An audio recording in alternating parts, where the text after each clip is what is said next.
Welcome to Daily Wisdom, Walking the Path with the Buddha, a podcast shared by David Roylance. This podcast is dedicated to guiding you to completely eliminate the discontent mind and the suffering it causes by attaining enlightenment. Learn and practice the teachings of Gotama Buddha that will guide you to fully attain a peaceful, calm, serene, and content mind with joy. To support this podcast, visit patreon.com/supportbuddha or visit buddhadailywisdom.com, where you will discover a full range of courses, retreats, and online learning resources to assist you on the path to enlightenment. Now, here's our teacher to share more.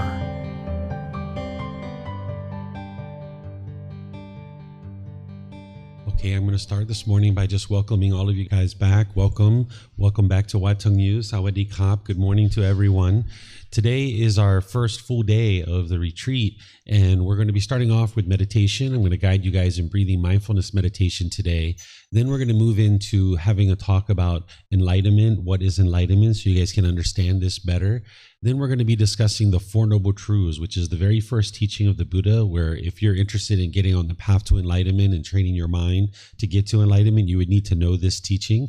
Then we're going to break and have free time. And if you guys would like to come to the excursion today we're going to the hot springs out in Sankapeng.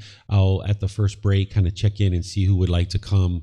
There's a park there that is a national park, and they have hot springs, and you can soak your feet, you can soak your whole body. They even have a whole swimming pool full of the hot water that you can go in and kind of be in there. They even have these private little bungalows that you can go in and rent by the hour, or you can rent for several hours and kind of have a private bungalow or a group soak kind of thing. They have food and different things like this. So I'll check in with you guys at our first break and see who would like to go, so I can organize transportation if there's folks who would like to go. And by the way, the purpose of these excursions, yes, it's to have fun and enjoy and spend time with each other. But the idea behind them is that you're learning teachings in the morning together as a group. And these things, maybe you would like to talk about them. Maybe you would like to spend time having conversation with each other. Maybe you're interested in trying to put some of those teachings into practice around caring and kind people that understand that it's not easy to put the teachings into practice, so you can be around other people and putting the teachings into practice. And then when we come back in the evening, this evening at 6:30, I'm going to be doing a talk on the three poisons: craving, anger, and ignorance.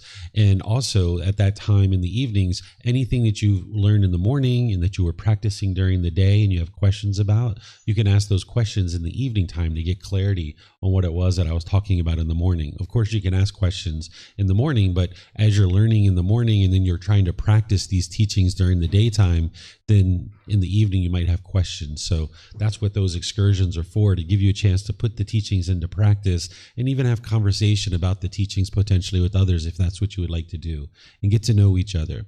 So I'm going to start with guiding you in meditation, and if you guys would like to join along, you might be sitting on the floor or sitting in a chair. Those of you guys that are sitting on the floor, it's like everyone here sitting on the floor. Those of you guys at home, you might be sitting in a chair or on the floor. You would like your lower body comfortable, just nice and relaxed. Some people like to put mats under their rear. This gets the hips up in the air. You can even put the legs off the mat, which also accomplishes getting the hips up in the air. It lessens the angle at the hips, the knees, and the ankles. And this allows the circulation to flow, so you don't have pain in your lower body. The Buddha put his right hand over his left with his thumbs together, and he put this into his lap. If this is comfortable for you, you could use this, but it's not about everybody doing it exactly the same way. Some people like to put their palms on their thighs or on their knees or their palms up. Essentially, your lower body and hands and arms should be relaxed. The upper body should be erect. This keeps the mind attentive and alert during the meditation. Whereas if you were slouched, the mind would have a tendency to be complacent or dull or lethargic. But also if you were real rigid, the mind would have a tendency to be overactive or uptight. So you'd like the sternum up and the shoulders back in order to get the upper body erect, and it keeps the mind attentive and alert, allowing you to breathe in more naturally through the lungs. Then as I ease into meditation, I will do these chants, and Jeannie handed out the daily chants for you guys. They're always on this table over there. So you guys, when you come in the morning, you're welcome to pick one up. These chants are in the Pali language, and this is the language that the original teachings of the Buddha are in. And during the lifetime of the Buddha, they chanted his teachings word for word for word. So he would teach for 30 minutes, an hour, 2 hours. They would remember his teachings, and then they would chant them and recite them. This is how they committed them to memory. These chants, it's not mystical or magical. There's no special powers here with the chants. It's not a prayer or worship or any kind of rite or ritual or ceremony. If you read the chants in the English translations, you see a lot of respect and gratitude and admiration for the Buddha. And because of that, I suspect the Buddha didn't actually create these chants himself. They were probably created by his students, either during his life or after his death, because a Buddha and an enlightened being doesn't walk around with ego and arrogance and boastfulness and teaching people to chant things to them. So he wouldn't have gone around and taught people to chant these things to him. But instead, if you learned from a teacher who had no expectations of you, and just out of the generosity of their heart and the kindness of their heart and their love and compassion, they helped you move from this anger and sadness and frustration and all these other discontent feelings, moving to this peace and joy where your mind is permanently in that mental state, you'd probably have a lot of respect and admiration for that person. So I suspect that they created these as a way to show admiration and respect and gratitude, either during his life or after his death. So I do these chants in order to ease the mind into meditation. We don't need to chant them in order to commit the teachings to memory anymore, the way that they did with the Buddha, because we have books and videos and podcasts and things like that. But I chant them because it helps me to build awareness of mind and kind of invigorate the mind, helps me to build awareness of the breath, helps you to build memory and things like this, so that way you get more benefit out of the meditation. So that by the time you start meditating, you already have invigorated the mind, you've already got some awareness of the breath, so that you can start getting benefit right from the beginning. Whereas if you just plop down in meditation, it might take you 5, 10, 15 minutes to start getting any benefit out of your meditation. So I teach these chants in the various courses that I teach, that I help students learn them. And if you're interested in learning them, I can surely help you. I don't have it built into this retreat, but other courses and various venues that I teach, I will teach these chants. But you guys are welcome to chant along with me if you like. And after I do the chanting, I will provide you some guidance in the meditation so that you can actually learn how to meditate while we're actually meditating. Then there'll be a period of time where it'll just be us meditating. Those of you guys here and those of you guys at home will just all be meditating together. Then afterwards, we'll come out of the meditation with some more chanting. And then I'm going to move into a talk to help you actually understand meditation in more detail, using the words of the Buddha and helping you to understand how to actually develop a meditation practice. But I thought I'd let you guys experience it first before we start talking about it. So if you'd like to make yourself comfortable, either on the floor, in a chair, there's actually 4 different positions. There's seated, lying, standing, and walking. So if you'd like to make yourself comfortable in any of these positions, I'm going to be teaching you walking as part of the retreat. So make yourself comfortable for today. And then as we go, I'll introduce you into these various positions to meditate in.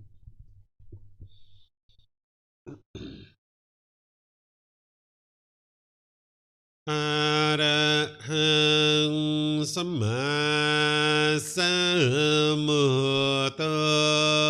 Mahakeva Bhutang Mahakevanhang Apivateyami Savakato Mahakevata Dhammo Dhammang Namasami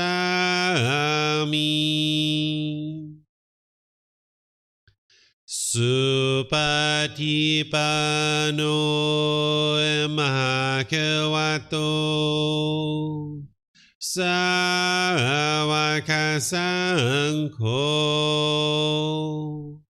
Sanghang Namami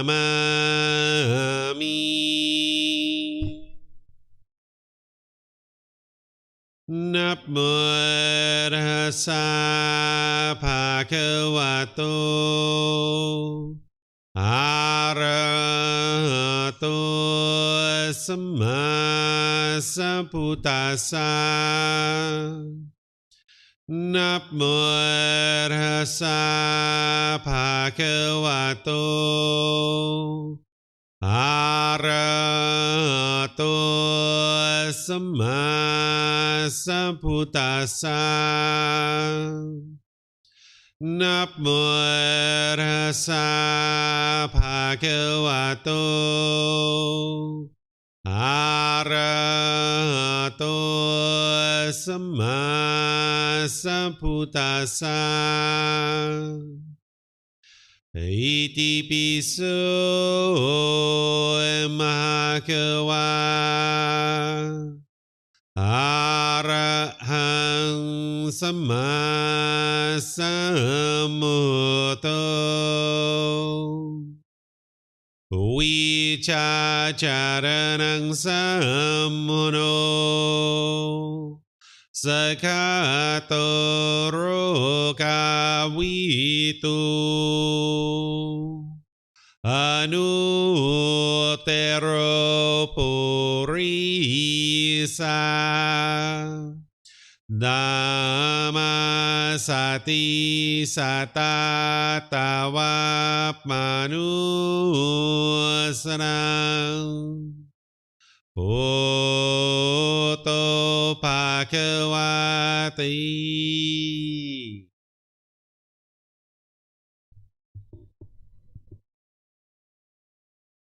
Okay, with the lower body and hands and arms comfortable, and the upper body erect, just close the eyes and start breathing in through the nose and out through the nose.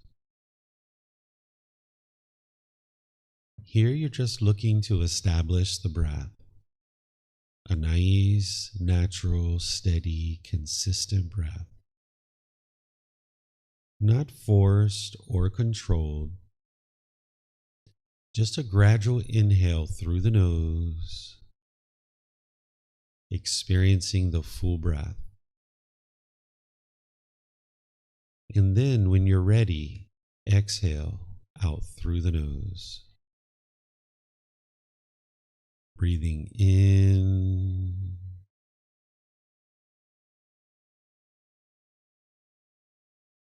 and out.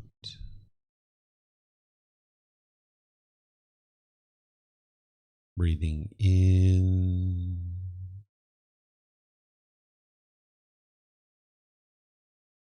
and out.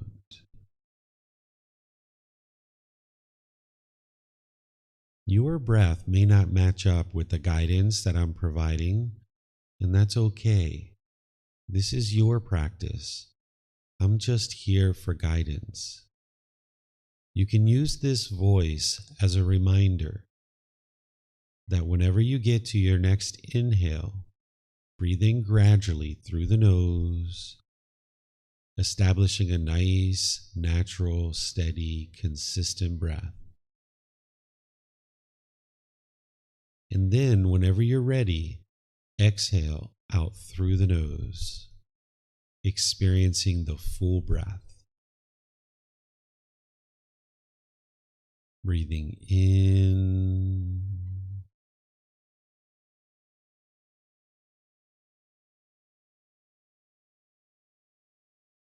and out.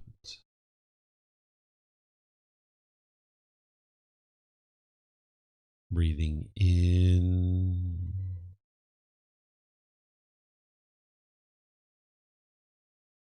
and out.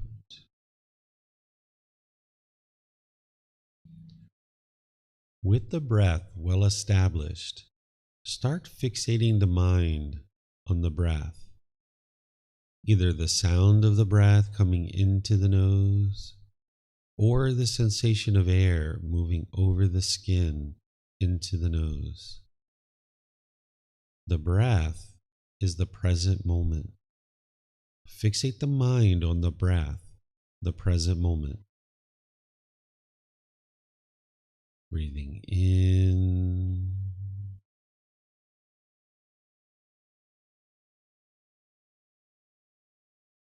and out.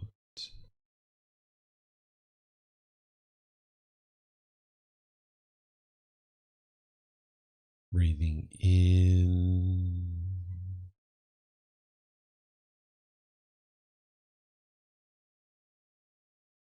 and out.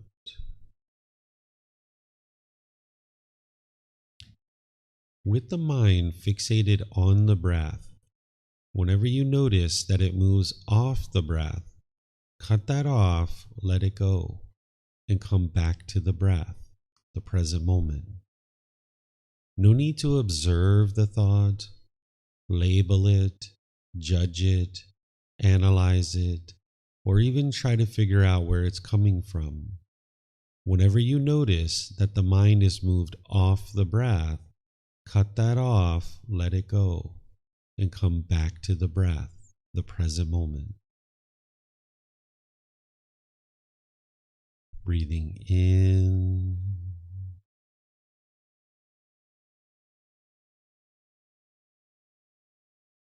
and out.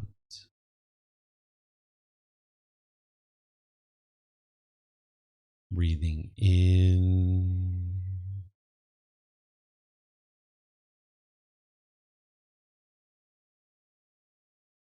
and out.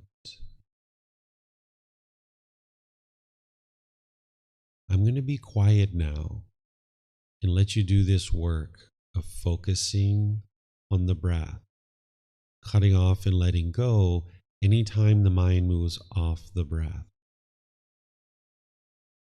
You have nowhere to go. There's nothing to do. No one needs you right now. This is your time to focus on the breath. Breathing in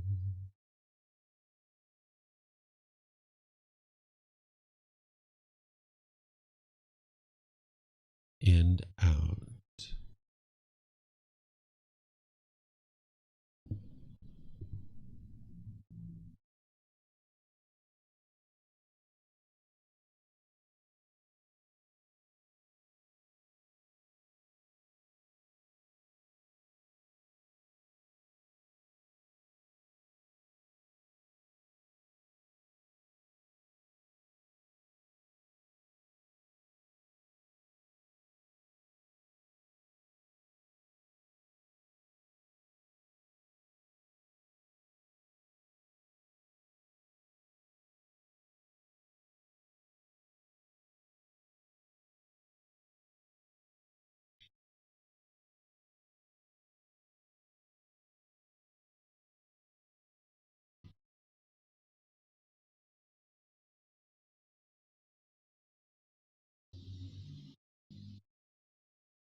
อะระหังสัมมาสัมพุทโธมะคะวะ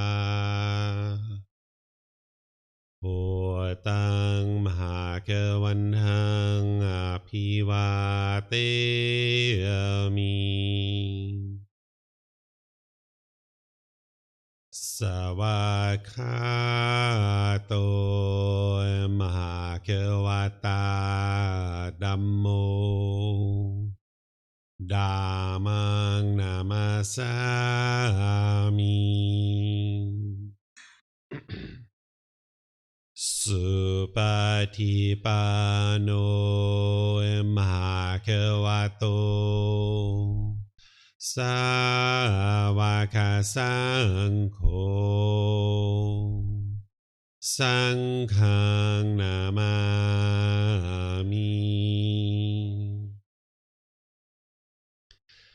นะโมตัสสะภะคะวะโตอะระหะโตสัมมาสัมพุทธัสสะนะโมตัสสะภะคะวะโตอะระหะโตสัมมาสัมพุทธัสสะนะโมตัสสะภะคะวะโตอะระหะโตสัมมาสัมพุทธัสสะอิติปิโสมหะคะวะ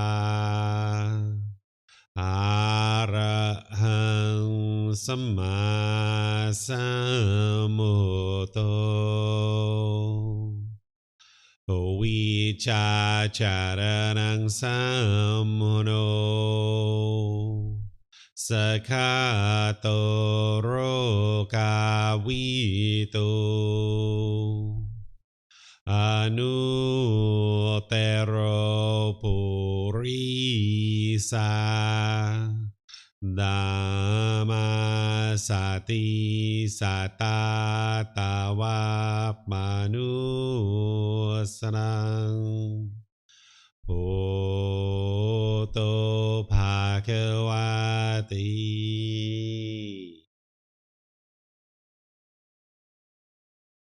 Okay, if you'd slowly like to make your way out of meditation. Okay, so this was our first breathing mindfulness meditation together as a retreat. And this is the way that we're going to start each one of our mornings. We're going to start with some type of meditation. First, we're going to be doing breathing mindfulness meditation, and then we're going to be eventually moving into loving kindness meditation. And then by the end of the retreat, you're going to be learning the meditation to realize non-self, because that's part of getting to the first stage of enlightenment, is to understand how to realize non-self. What I'm going to do now is I'm going to help you to understand how to actually practice meditation through some teachings that are going to help you understand breathing mindfulness meditation and starting off with the words of the Buddha. Because as you guys heard me share yesterday, I'm not interested in you believing anything that I share. You shouldn't believe anything that I teach you, anything that's in the books, anything that you hear anyone else teach you about the teachings of the Buddha. So I'm going to start you off with helping you to see some of the teachings that the Buddha is sharing on meditation. You shouldn't even assume that the Buddha taught meditation, right? It's pretty well known that the Buddha taught meditation, but don't even assume that he's taught meditation. Look for yourself. See his original words about meditation.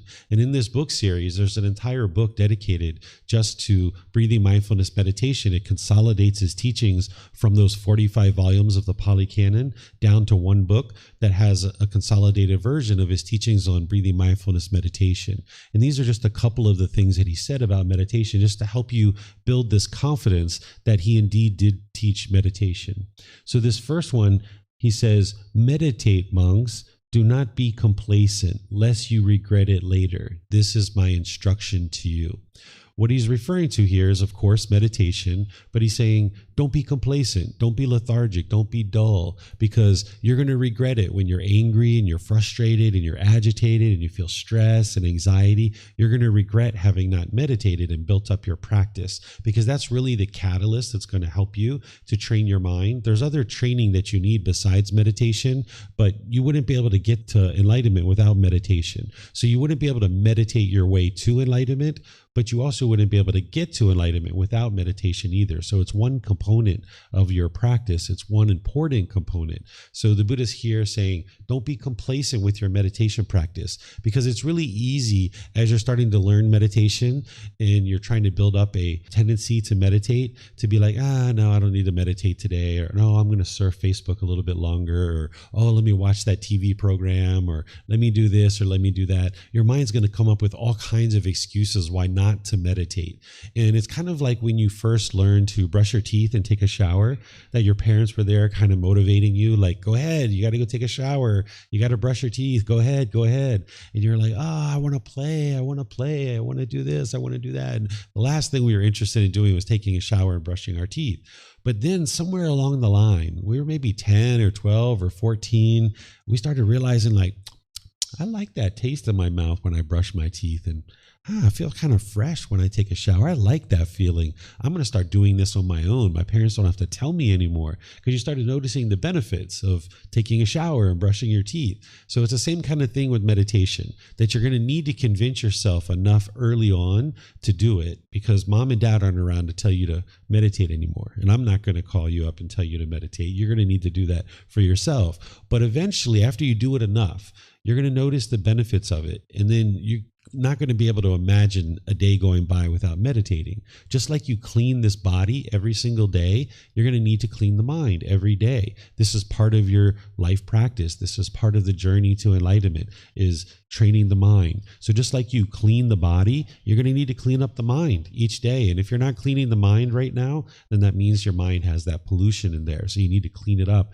and get that out of there. And as you start seeing the benefits, you have more of a tendency to do it without necessarily feeling like, oh, it's such a chore. By the time you get to the first stage of enlightenment, surely you don't look at meditation as a chore anymore. You look at it as like, wow, this is really helpful. And there's no way you can imagine going without meditation. This other phrase here is, a pot without a stand is easy to tip over. What the Buddha is describing here is the pot is your mind. The stand is your meditation practice.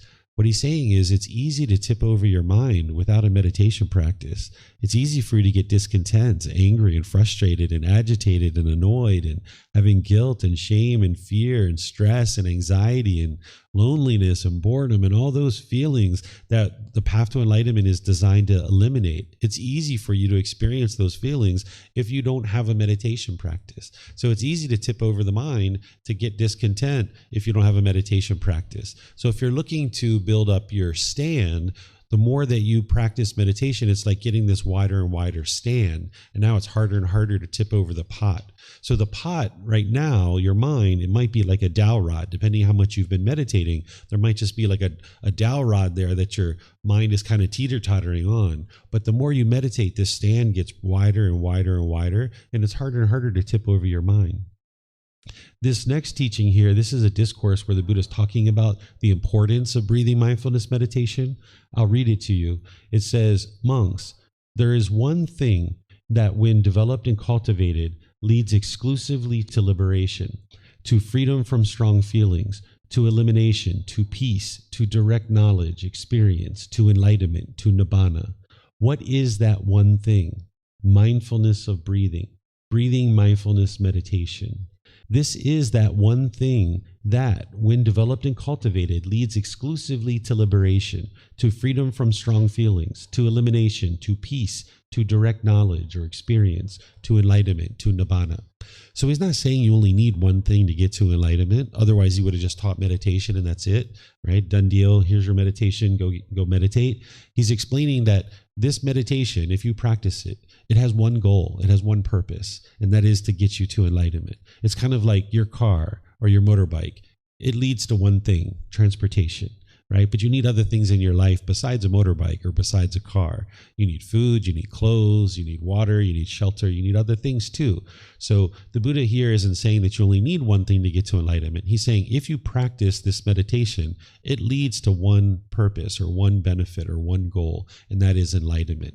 So here you can see he's exclusively calling out this breathing mindfulness meditation is what you need in order to get to enlightenment. And he prioritizes this. If you see some of his other teachings, and he talks about the natural law of Gama, which is cause and effect and action and result, which you're going to learn about in this retreat. It's about making wise decisions that lead to wholesome results. He talks about breathing mindfulness meditation as the highest quality of Gama that you could ever produce.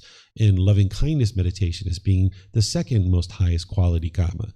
Gama is the results of your decisions. So if you're training your mind to eliminate craving, desire, attachment, which you're going to see that's what this meditation is doing, this is the very best thing you could ever do for your life because it's leading to this elimination of discontentedness. So this is the highest quality of Gama that you could actually produce. You're sitting in meditation, you're not harming anyone, you're reducing the pollutions of your mind, and now when you go out into the world, you cause less and less harm in the world, and you'll experience more and more benefit because of that. So these are some words of the Buddha on breathing mindfulness meditation, but there's an entire book that's dedicated to his consolidated teachings on breathing mindfulness meditation. This is just giving you a glimpse into that so you can have confidence that the Buddha indeed taught meditation. So now I'm going to help you to learn this in detail so that you can understand how to practice and build up your meditation practice.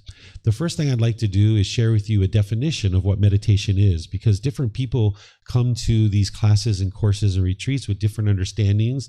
And I would like you to understand where I'm coming from when I'm teaching you meditation and what I mean by that. So I typically do this when I'm teaching a topic. I don't assume that your understanding of meditation is the same as mine. So I like to define things, and not just about meditation, but any topic that I'm teaching about, I will tend to define it first so that you understand where I'm coming from on that particular topic. So here I define meditation as a technique to actively train the mind during dedicated, independent, purposeful training sessions to eliminate unwholesome qualities of the mind and or cultivate wholesome qualities of the mind in the positions of seated, lying, standing, or walking. So it's a dedicated, active, purposeful training session where you're training the mind to eliminate certain unwholesome qualities and cultivate certain wholesome qualities in the seated, lying, standing, or walking positions. So just like I'm sharing with you what meditation is, it's important to understand what meditation isn't, because sometimes nowadays someone might say, oh, I'm going to go for a jog and meditate, or I'm going to go for a drive in the car and meditate, or I'm going to go walk the dog and meditate, or I'm going to do some gardening and meditate. While these things might be very beneficial and they might be well needed in your life, it's important that you don't think of those as meditation. That's what people are actually practicing in day-to-day life. And you guys are going to learn what mindfulness is, but you can't actually meditate. If you're doing meditation the way the Buddha taught, you can't do this all day long. It would be impossible for your mind to do that. So even though these things might be something that you do, it's important to not look at them as meditation. As you're developing a meditation practice, it's helpful to have a meditation teacher. If you have somebody that you can reach out to, that you can get help from, because at different times in your journey to enlightenment, you're going to be experiencing different things in your meditation. And you might need to reach out to somebody and say, hey, I'm experiencing this, I'm experiencing that. And if what you get back from a teacher is, oh, that's normal, keep going, it can give you some confidence and reassurance that you're headed in the right direction. Because there's been some situations where students have contacted me that actually didn't have a teacher, and maybe for 2 years or so they were trying to meditate on their own. They were watching YouTube videos, reading books, trying to figure out how to get to enlightenment by themselves, which an individual can't do unless they're a Buddha. Like I talked about yesterday, only a Buddha can get to enlightenment by themselves. And there's this one particular student who contacted me after trying to do this on their own for 2 years, and they ended up into some really difficult situation. This person was a doctor, a physician, and they were doing this work on their own, trying to meditate and learn how to awaken the mind. And they got to a point where their mind was in a deep depression. They were sleeping for 23 hours a day. They were having suicidal thoughts. Their relationship with their fiance was falling apart. They couldn't work any longer. They couldn't go to work because they were having such significant issues with their mind. And this is all because they didn't have somebody to help them and guide them on the path. Eventually, this person reached out and found a teacher. He found me, and he ended up coming here to Thailand, and he spent some time here, and he learned while he was at home in his home country, and he eventually worked himself out of all of these challenges because he had the guidance that he needed. But for about 4 years or so, his life was really, really difficult. He eventually got back to work, and he got out of that suicidal thoughts and the depression and all that, but he did end up losing his relationship with his fiance. And he really struggled during those 4-year period.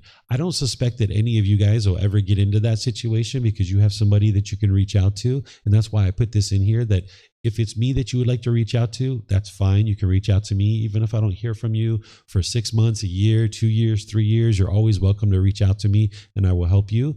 But if it's not me, find somebody else that you can reach out to, a human being, because you can't just read a book or watch a YouTube video and get to enlightenment. It's not possible. You'll find that the mind will kind of spiral out of control sometimes because you don't have the guidance and the structure of somebody to help you. Only a Buddha would be able to awaken their mind to enlightenment by themselves. And the last one that the world is currently aware of existed 2,500 years ago. So you're not going to be able to do this by yourself. You're going to need guidance and someone to help you. So be sure that you have that as part of your practice, somebody to help you.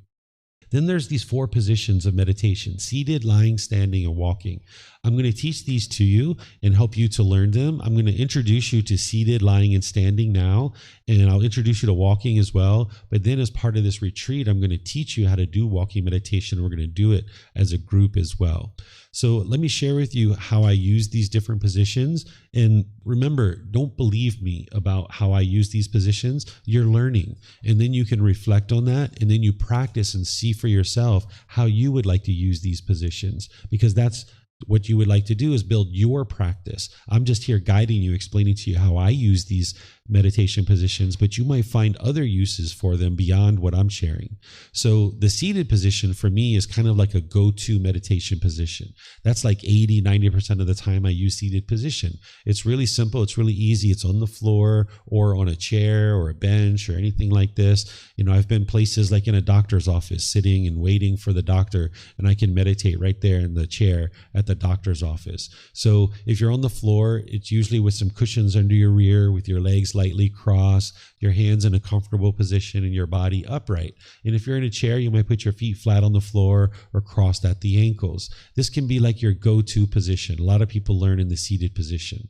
But when you're in the seated position, you might notice that sometimes your body is aching. Like I sometimes have a little bit of back pain and I'm not able to sit up straight. So this is where lying position comes in.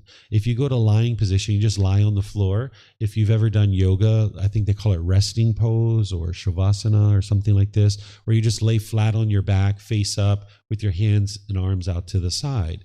All the muscles in the body are completely relaxed. What you're doing with the mind between seated and lying is exactly the same. It's just that the body's in a different position. So you could use lying position whenever you notice that the muscles in the body are achy and you would like to lie down. You can also use lying position in situations where you can't sit. There was a time where I got into a motorbike accident. I couldn't even cross my legs because of the accident. So lying position was really helpful for me. When I was lying there in the bed with the IV hooked up and all this kind of stuff, I was able to still meditate.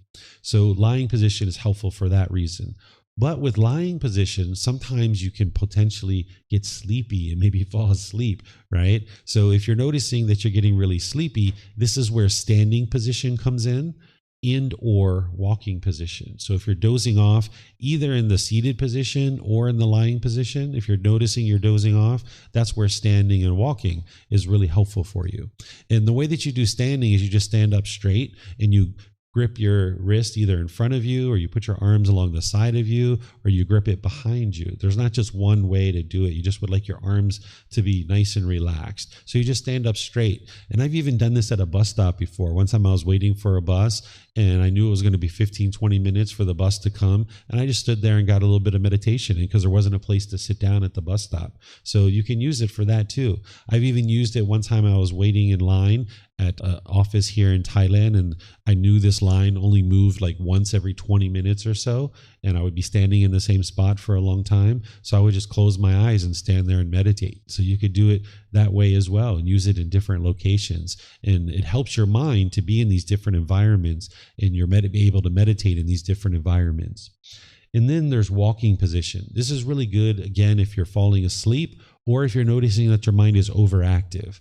If you go to sit down and you're like, oh my goodness, there's just too much energy, like there's no way I can sit here. Like you might feel a lot of energy in the mind and like you want to go, go, go, go, go, go. So you can put some movement into the body and it will help the mind to calm down. So if you're in lying or seated or standing and you notice your mind's overactive, you could switch to a walking. Or you might just know right off the bat, there's no way you're interested in sitting or lying or standing, and you can just go straight in to walking position. So you can use these positions interchangeably within the same session. You don't need to strike a pose and just keep that pose throughout your entire meditation. If at any point you notice any pain in the body, you would like to just adjust your position. So even if you're 5 minutes into your seated meditation and you notice that there's aches and pains in the body, just lie down. Or if you're noticing that the mind's starting to fall asleep after 5 minutes or so, maybe you stand up or switch to walking. So you can switch these positions around. So any questions on any of these things here that I'm sharing? You guys online, you guys are welcome to ask questions by putting that into Facebook, YouTube, or Zoom, or you can raise your hand in Zoom and ask any questions that you like. Yeah, if you could use a mic, that'd be great.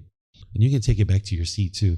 And just keep it with you guys. That way, if any of you guys need it, you have a mic there. Maybe, yes, no, it works. And all of these are using like the same breathing techniques of these different kinds of meditation? Yeah, these different positions, this is just the position for the body. So when you hear me teach you what to do with the mind during meditation, it's going to be exactly the same for seated, lying, and standing. So breathing mindfulness meditation, like the way I just taught you, and I'm going to teach you some more about how to train the mind. You do it the same thing with the mind. It's just you're putting the body in a different position. With walking meditation, I'm going to teach you that as part of this retreat. You do something a little bit different with the mind, but it's very similar, but a little bit different. And we don't do loving kindness or any of the other meditations in the walking position. It's only the breathing mindfulness meditation that we do in the walking position. But this same exact thing that you're doing with the mind, you do that same thing, just the body's in a different position. Mm-hmm. Okay, I'm not seeing any questions here online, so we'll go ahead and move into the next thing I was going to share with you guys, which is some more words of the Buddha so that you can see the 4 types of meditation that he taught, because I teach these 4 meditations myself as well. I teach what the Buddha taught. I don't interject things that doesn't lead to enlightenment. I teach you what the Buddha taught, and I use his words to help you see and build confidence that, yes, I'm teaching you the same things that the Buddha taught. So here, he's actually talking before this about certain things that you need to develop for your life practice. And I have that discourse in the book series where he's talking about different things that you need to develop. But then eventually he gets to this point where he says, having based himself on these 5 things, the 5 things that he was talking about previous, the monk should develop further another 4 things. And these are the 4 things that he's saying you should develop for meditation. The perception of unattractiveness of the body should be developed to abandon lust. This is a meditation to eliminate sexual cravings. If you're noticing that you're having a lot of sexual cravings and you're trying to temper that and bring that down, or some people are working to eliminate sexual cravings 100%, there's a meditation to be able to help you do that. Then loving kindness should be developed to abandon ill will. This is a specific meditation you're going to learn in this retreat that helps you eliminate anger, hatred, ill will, frustration, irritation, annoyance, all those lesser versions. So you'll need to learn that one as part of your journey to enlightenment. And it even helps you to eliminate negative self-talk. If you like degrade yourself and you talk, you have this inner dialogue that is negative and diminishing, this meditation will help you eliminate that too. Then here you see number 3, mindfulness of breathing or breathing mindfulness meditation should be developed to cut off thoughts. So this is why when you're focused on the breath and the mind's moving off the breath, you're cutting that off and letting it go and bringing the mind back to the breath. Your goal isn't to eliminate the thoughts, but you're learning how to let them go. That's what the Buddha is describing here, that you're going to need to learn how to let them go. And you're going to see as I teach you more today and the other days in the retreat, why he's teaching this, that the mind needs to let go because it's holding on and holding on. So you'll understand why he's teaching this, but just know that it's not to eliminate your thoughts. Even when you're enlightened, you're going to have occasional thoughts in your meditation, but the mind will be quieted and it'll be stilled. You'll have an occasional thought and you'll know that you had it and you'll be able to easily cut it off and let it go by the time the mind gets to enlightenment. But in the unenlightened state, you'll typically be bombarded with thoughts in your meditation, or you'll indulge in a thought and kind of follow it for a period of time before you realize 2 or 3 minutes down the road, like, oh yeah, that's right, I'm meditating. Let me bring my mind back. So this is common. If you notice that during your meditation that you had a bombardment of thoughts, or you actually indulge in a thought for a period of time, this is completely normal. You're not bad at meditation. It's just that your mind needs more training. You need more discipline, more control of the mind. And then this 4th one here, the perception of impermanence should be developed to eradicate the conceit I am.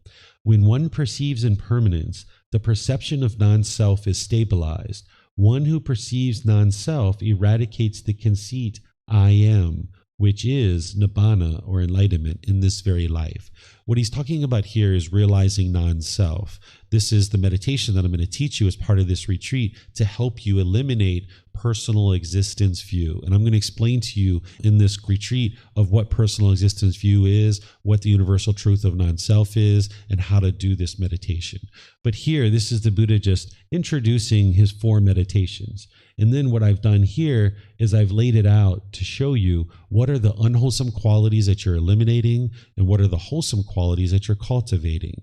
Because remember, the definition I gave you for meditation is that you're eliminating certain unwholesome qualities or you're cultivating certain wholesome qualities. So here with breathing mindfulness meditation, you're eliminating craving, desire, attachment. You're going to understand what that is today because I'm going to walk you through and help you understand what this is when we talk about the 4 Noble Truths. And you're cultivating mindfulness or awareness of mind in training the mind to reside in the present moment with concentration or singleness of mind. You're going to understand what that is tomorrow when I'm teaching you the 8-fold path of why mindfulness and concentration are so important. And then with loving kindness meditation, which you're learning in this retreat, it's helping you eliminate anger, hatred, ill will, and all those lesser versions, and cultivate loving kindness or this genuine interest in seeing all beings be well. And I'll teach you guys that. Then there's this meditation to eliminate sexual cravings, to help you eliminate sexual cravings or sensual desire. And what you're cultivating is this unattractiveness of the body. Right now, you may see that the body is attractive. That may be the way that you feel, is that when you look at a human being, you might be like, wow, he's really handsome, or wow, she's really beautiful. And that's normal, but that's because we're not seeing true reality. We're seeing the outer shell. We're seeing the clothes. We're seeing the hair done a certain way. We might see jewelry or makeup, or there's certain scents. We do all these things to the body to make it look attractive for other people. But the way that you eliminate the cravings for sex is you need to be able to see the body as it truly is. So the meditation here is to actually meditate looking at a dead corpse that has been dissected and the skin's peeled off so that you can actually see the body as it really is. And this is what will help you decrease your sexual cravings. And if you are interested in eliminating your sexual cravings, this is what will help you do that, is kind of get the impression impression of what the body really looks like, rather than kind of seeing this outer shell with the skin and the beautiful hair and makeup and all the other things we do to the body to make it look attractive. And that may not be something you're interested in doing right now, today, but it's something that you can do as part of your training to enlightenment. And then there's this meditation to realize non-self, which helps you eliminate this personal existence view or the concept of a self and cultivate impermanence through eradicating this conceit I am, or realize non-self. And you guys will understand what that is more as we go forward in the retreat. So here's a way that I help you guys to learn how to start and conduct your meditation sessions, giving you guys these pointers to understand about meditation. The first thing that I share is the mind is the boss and the body is the employee.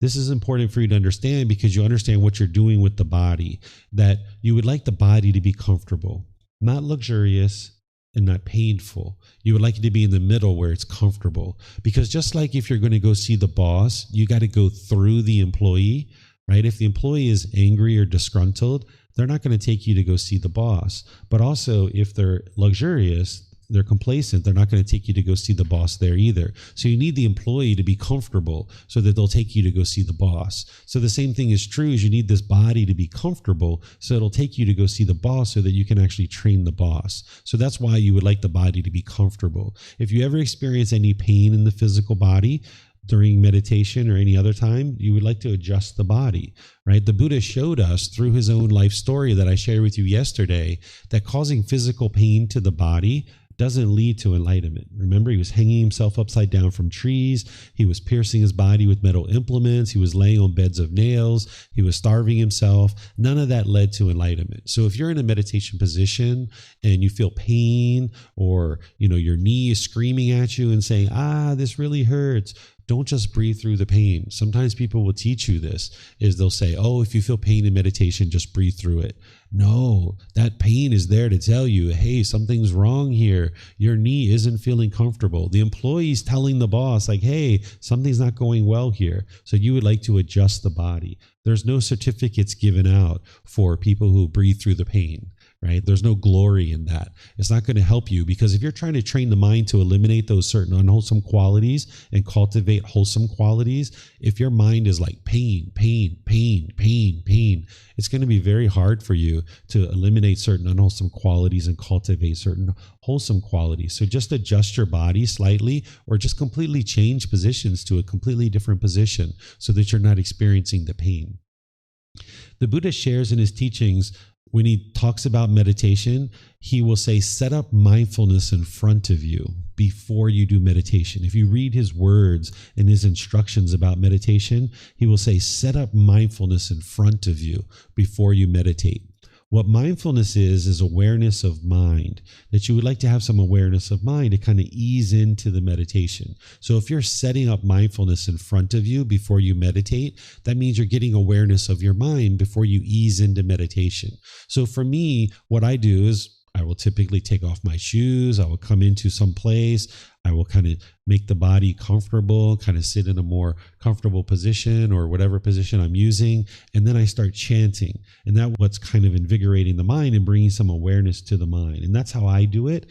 But you can decide for yourself what you would like to do. You don't have to chant in order to get to enlightenment. That's the one thing that I teach that you don't need to do in order to get to enlightenment. Everything else that I teach you, this is what you would need in order to get to enlightenment. But you can actually get to enlightenment without chanting. But you can't get to enlightenment without mindfulness. You're going to need mindfulness. You're going to need to set up mindfulness in front of you. So if it's chanting that does that for you, wonderful. Use that. If there's something else, maybe you like to do a little bit of stretching. Maybe you like to go to the bathroom and empty the organs and kind of start getting some awareness of the mind. Essentially, what you're not interested in doing is just plopping down into meditation. You would like to ease into meditation with some awareness of mind. And that's what it means to set up mindfulness in front of you.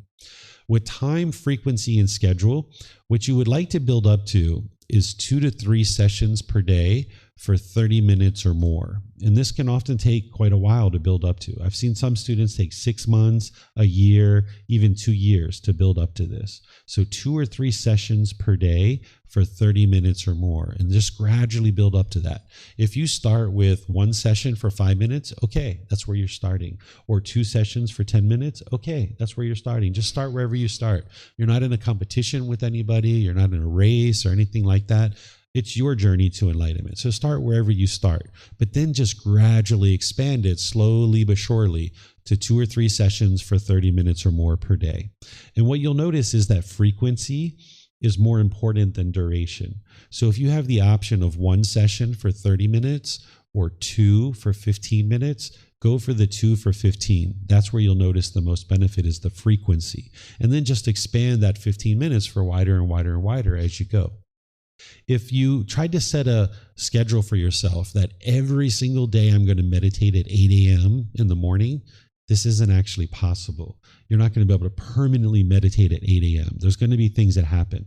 There's been times where I've been in meditation and I've been meditating for 3 minutes or so, and my son walks in my room. He's like, "Dad, I need you to take me to school." I was like, I thought your mom was taking you to school today. He's like, "Yeah, me too. She's gone. I don't know where she's at." I'm like, "All right, well, guess I'm taking you to school, right?"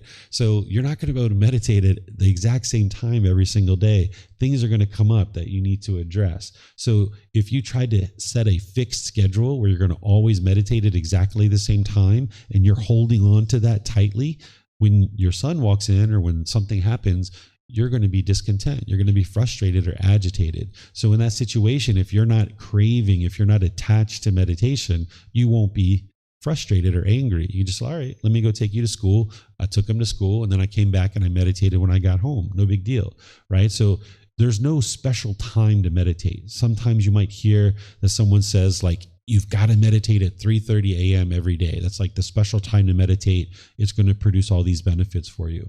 This isn't actually true. Your mind doesn't actually know what time it is. And remember, the Buddha got to enlightenment 2,500 years ago.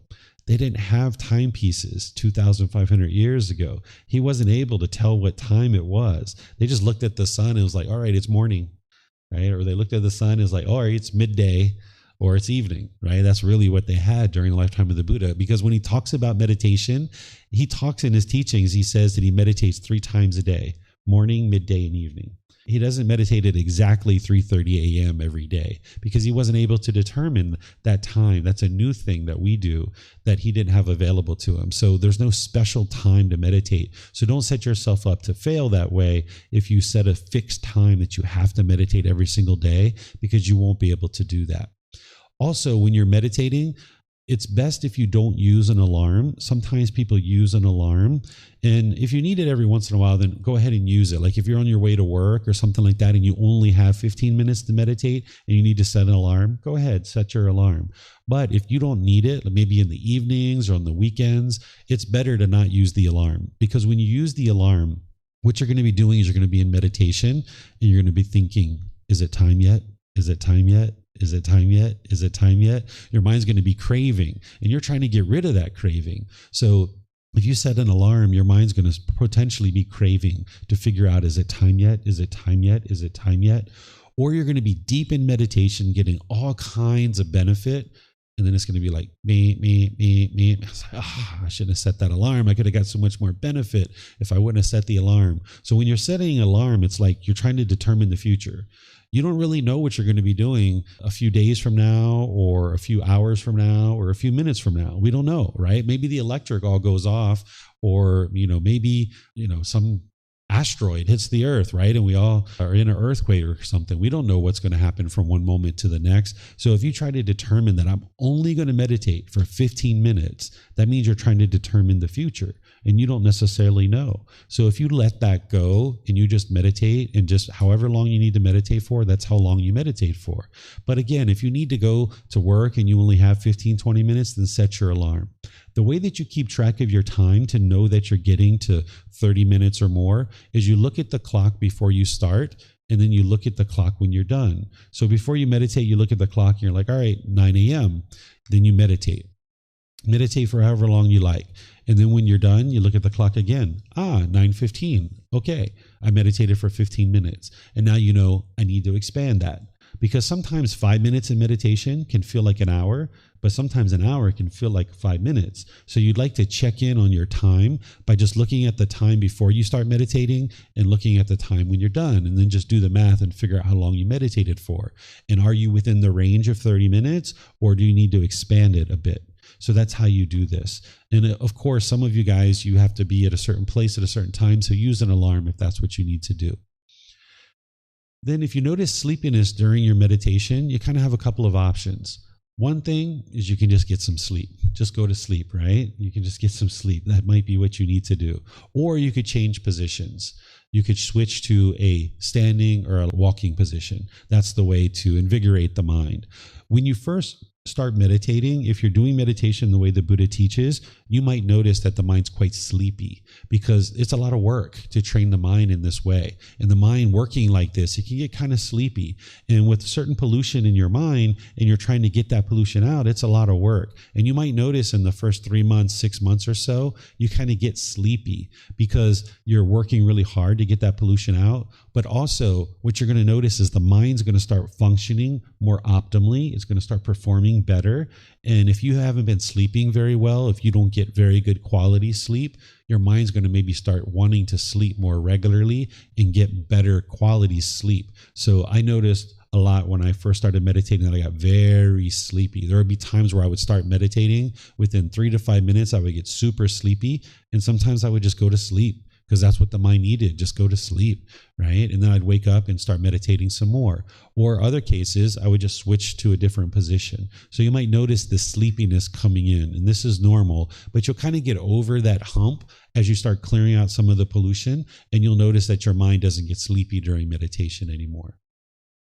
You might notice physical sensations during your meditation where you get like itches on your skin or something like this. You feel like an urge to itch. And if this occurs, you could just go ahead and itch it if you like. But what you would like to be able to do is observe the impermanence of this itch. You would like to train your mind to not be affected by these external things. So if you notice that there's an itch in the body, if you can observe that it arises, it changes, and it fades away, this would be really helpful for the mind. You can see that it's impermanent. So if you're in meditation and you notice an itch, see if you can go without scratching it. But then after 5 seconds or so, you might just gotta itch that itch. And after you itch it, and if it was about 5 seconds, next time try to make it longer. Try to make it 8 seconds or 12 seconds or longer. Eventually you'll get to the point where you don't have to constantly be itching all the different little spots. So you can do this when you notice any kind of physical sensations in the body. Again, if you notice pain, change the position. That would be very wise. Don't just breathe through the pain. That's unwise. Then you might notice visual stimulation during your meditation. You might see different colors or different lights. You can have certain memories from the past that come up either in this life or even past lives. You can see different vivid memories because the sight that you have, it's actually happening inside the brain. When you have your eyes closed, you can still actually see because the brain is what's involved in sight. The eyeball itself is just pulling in light and helping you to be able to see what's in front of you.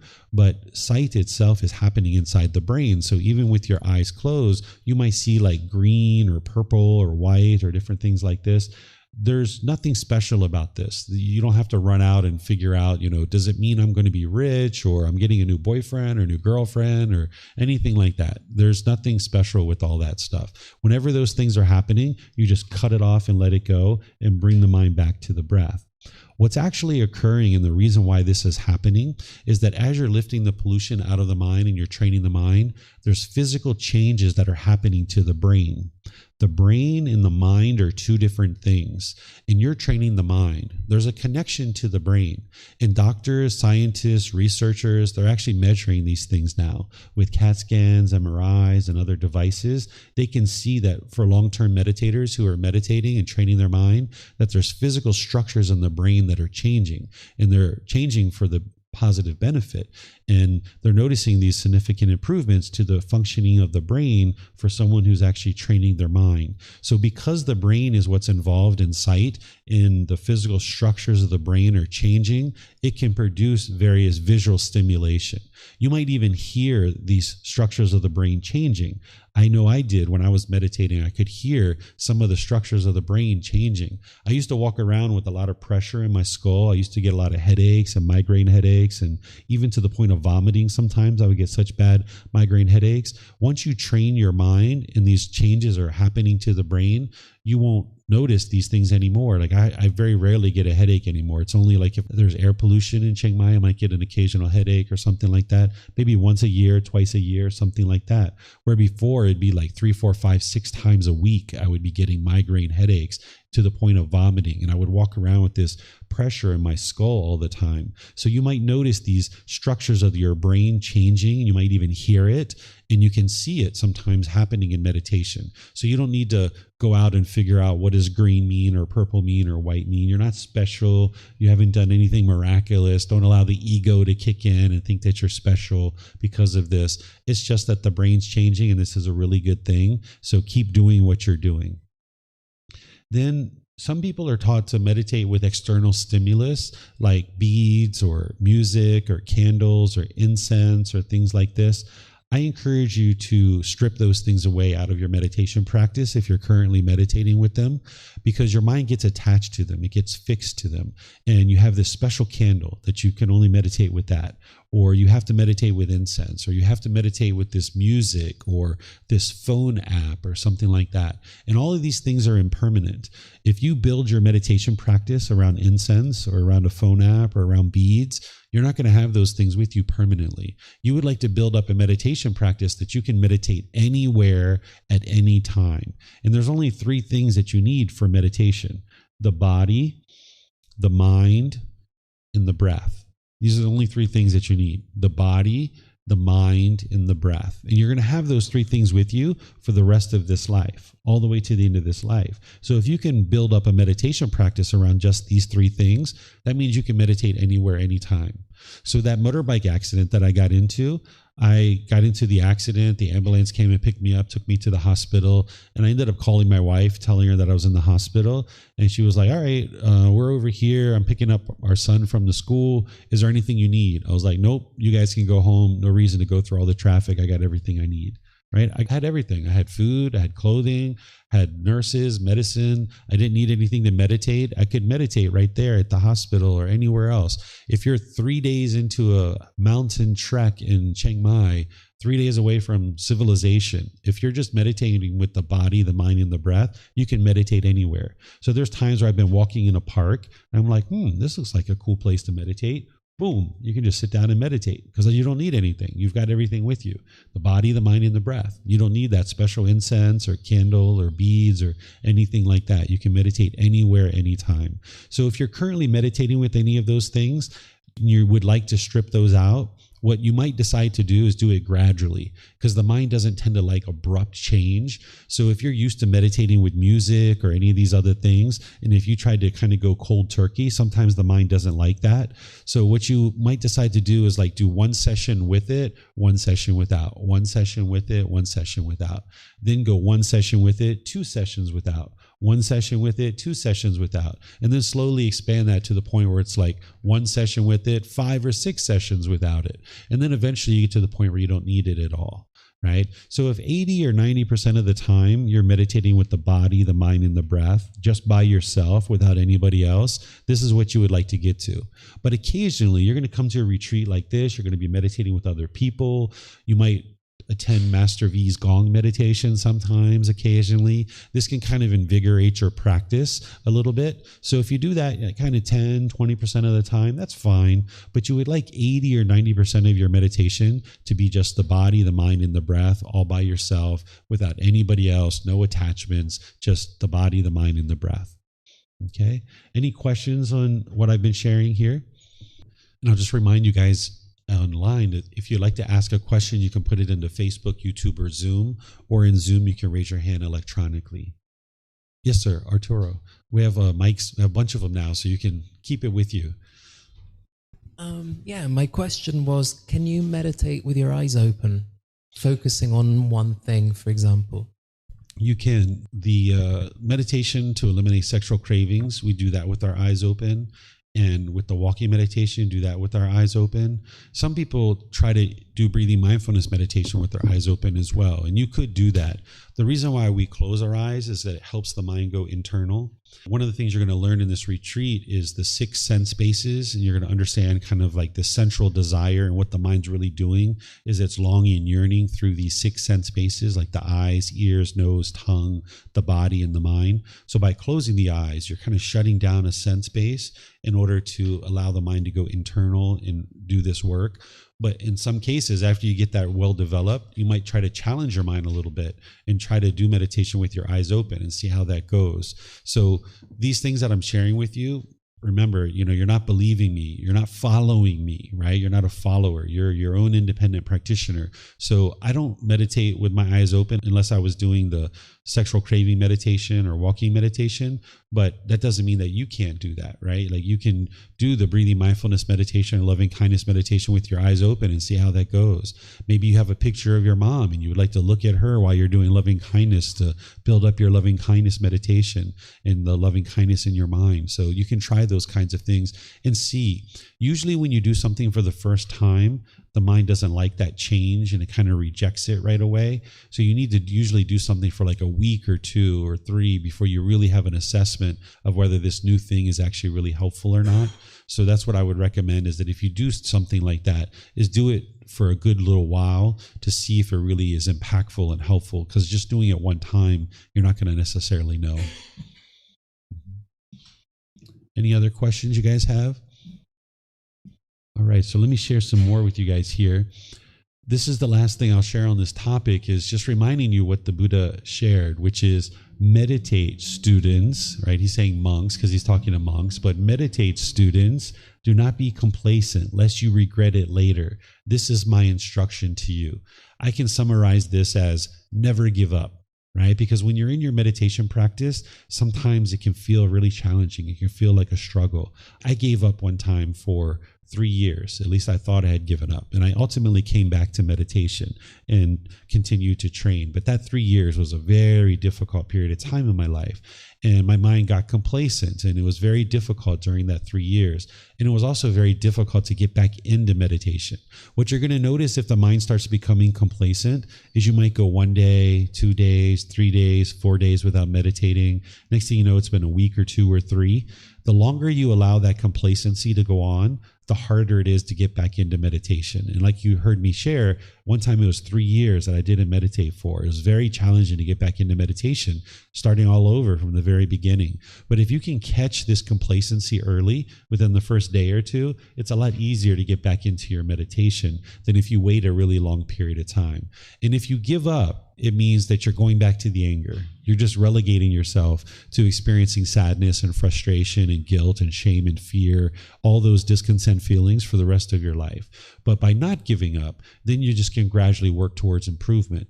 Now, if you go a period of time where you're not meditating and you're consciously doing that for a reason, like one time as I built up my meditation practice, I wasn't sure whether I was attached to meditation or not. So I decided to go a week without meditating just to see if I was attached to it or not. And then I was consciously doing that, and I got right back into meditation as well. So you might do those kinds of things occasionally, but don't allow your mind to be complacent. You're going to need to build up your meditation practice, and you're probably going to miss a few days here and there, right? Even when you get going with your meditation practice for several years, you might notice in a particular month, you might miss 1 or 2 or 3 sessions here or there. Your enlightenment is not going to be determined whether you missed a meditation or not. So if you missed meditation today, that's not going to determine whether you get to enlightenment or not. What's going to determine whether you get to enlightenment is once you miss your meditation today, what do you do next? Do you allow that to be 1 week or 1 year or 10 years? Or do you realize, okay, I missed meditation this morning. Let me get on to it this evening, right? Let me do a meditation this evening. Let me get right back into it. So don't beat yourself up if you miss a meditation here or there. You're not going to be able to meditate every single day of your life for 3 times a day. It's just not possible. That would be permanence. So that's why I say 2 or 3 times per day for 30 minutes or more, and gradually build up to that. But even still, nowadays, there's an occasional day where I might meditate once. right? And I'm not able to even get the 2 times per day. There's an occasional day, maybe once or twice or 3 times a month, where I only do 1 per day, right? You don't have to beat yourself up about that. The benefits of meditation accumulate over time. So it's kind of like a bucket. If you have a bucket and you go to a trough and you're scooping water in this bucket, as you're scooping water in this bucket, it accumulates, and more, this bucket is overflowing. So if you've been meditating for 6 months, a year, 2 years, for a really long, consistent period of time, and you're typically meditating 2 or 3 times a day, but occasionally you do 1 meditation per day, no harm, no foul. Your bucket's still full of water. So you're going to accumulate these benefits over time. So don't feel like you have to force yourself to meditate 3 times a day. And if you don't do that, you're a bad person and you're not going to get to enlightenment. That's not how any of this works. It's based on, can you meditate consistently over the next 2 years, the next 3 years, the next 5 years? Can you consistently put together enough meditation sessions that you'll accumulate enough benefits over the next several years? That's what's going to determine whether you get to enlightenment, not if you just miss 1 session here or there. So I encourage you to never, ever, ever give up. Okay? All right. Any questions before we wrap up this topic? Yes, ma'am. Hello. Good morning. So when I do meditation, so somehow, so counting the breathe in, breathe out, it's so maybe easy to concentrate breathing for me. Do you think it's okay, or just so no counting, just try focusing, just try to focus breathing would be better? Yes, you would like to just focus on the breathing. Any kind of counting, or here in Thailand, some people teach you to say pu to during meditation. All you're doing is replacing whatever thought you would have had with another thought, with the counting or with the puto, right? And what you're trying to do is train the mind to let go. So if you're introducing counting into your meditation, you would have had a different thought or another thought, but you don't know that because you're just counting. So you're just giving the mind something else to hold on to.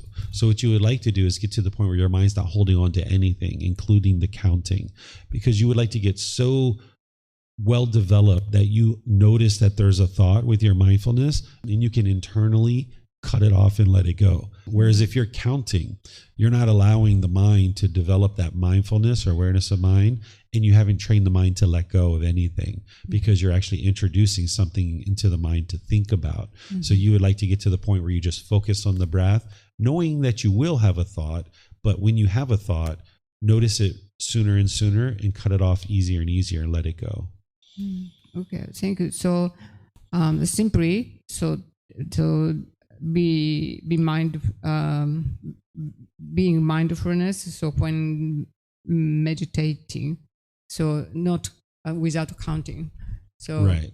Maybe counting is another thought. So yeah, it's just another thought. You're just replacing whatever thought you would have had with that thought. So it's basically like trying to block the mind from having this thought over here by giving it another thought. So it's kind of like you don't give a kid chocolate, you give them chocolate ice cream, right? Yeah. So it's like you're still feeding the craving of the mind. You're not giving it the ability to have this thought, but instead you're interjecting and introducing this thought over here, so it won't have this thought. This isn't the way to train the mind. That's not going to produce the ability for the mind to let go, because it hasn't actually let go. Instead of holding on to this thought, it's holding on to this one over here, which is the counting. So it hasn't actually let go of anything. Yeah. Okay. Thank you so much. Thank you. You're welcome. And the breath that you're developing, it should be nice and gradual, right? Nice and slow. If you're noticing you have rapid breath, you might need to do a little bit of breath training outside of your meditation, where you just focus on developing the breath, where you can just take some nice gradual inhales and then some nice gradual exhales. And there should be a gap there in between. So when I'm breathing, it's kind of like, and then there's kind of like a little gap there, and then it's an exhale. Right? It's almost like about a 10-second inhale with a 2 or 3 second gap, and then another 10-second exhale. Right? And if you get your sternum up and your shoulders back, you should be able to breathe nice and slow and steady like this. So when I say a natural breath, What I mean is a gradual breath, that you should build this ability to naturally breathe nice and slow. I noticed that when I first started meditating, I wasn't breathing very well. It was very shallow and very rapid.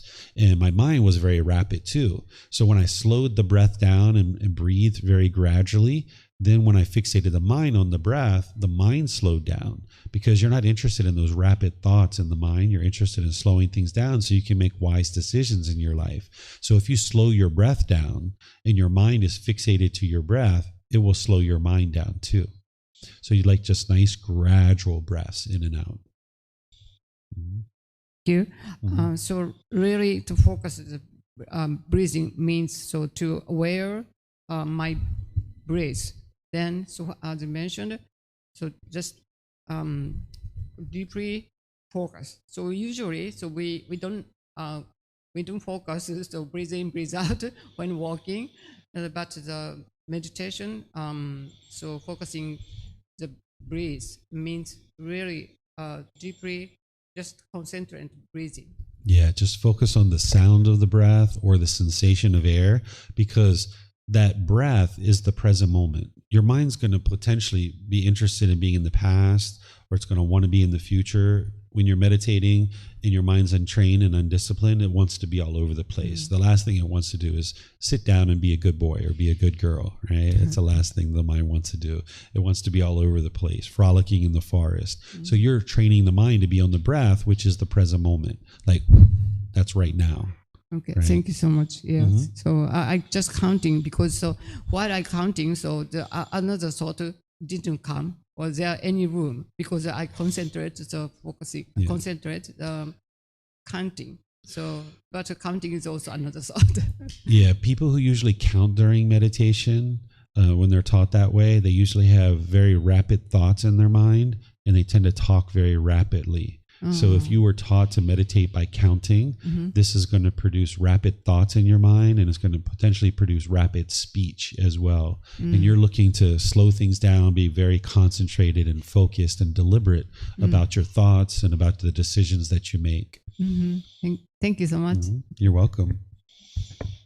Okay, so I'm going to take a break here. I don't see any questions online. I'm going to take a break for you guys. So now it's basically 10:30. So let's take a nice 20-minute break and come back at 10:50. And I'm going to share with you guys what is enlightenment, and then we're going to talk about the Four Noble Truths as well. So enjoy your break, spend time with each other, and we'll see you afterward. Thank you for listening to this podcast. To provide support for this podcast, visit patreon.com/support Buddha. To access more teachings, visit buddhadailywisdom.com. There, you will discover a full range of courses, retreats, and online resources to assist you on the path to enlightenment. Remember to establish a daily, consistent meditation practice, along with learning and practicing these teachings.